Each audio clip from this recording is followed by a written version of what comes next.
Praise the lord. దేవునికి మహిమ కలుగునుగాక. అందరూ బాగున్నారా? ఈ దినం దేవుని వాగ్దానం, మేలు చేత కీడును జయించుము. రోమీలకు రాసిన పత్రిక 12వ అధ్యాయం 21వ వచనం. అవును, నాకు వాళ్ళు కీడు చేశారు, వాళ్ళు నాకు ద్రోహం చేశారు, కాబట్టి వారికి కూడా అదే గతి పడితే బాగుండు అని నువ్వు అనుకుంటున్నావేమో.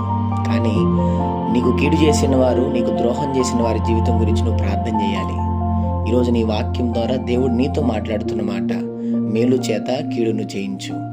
నిశ్చయంగా నా దేవుడు నీ జీవితంలో మేలును అనుగ్రహించి నీ కలిగిన కీడు, నష్టము, బాధ సంపూర్ణంగా నా ప్రభు నీకు తొలగించునుగాక. చిన్న మాట ప్రార్థన. ప్రేమ కనికరం గల మార్చని నీకు వందనాలు. ఈ ఉదయకాల సమయంలో బిడ్డలను మీరు దీవించి బలపరిచి, వారు వెళ్తున్న ప్రయాణంలో, మార్గముల్లో, పనుల్లో, ప్రయత్నంలో ఈ దినం మీరు వారికి తోడుగుండమని, నిశ్చయంగా వారి మీద ఉన్న కీడు, వారి మీద ఉన్న ప్రతి ఇబ్బందులు యేసు నామములో తొలగించమని యేసు నామములో అడుగుతున్నాం తండ్రి. ఆమేన్.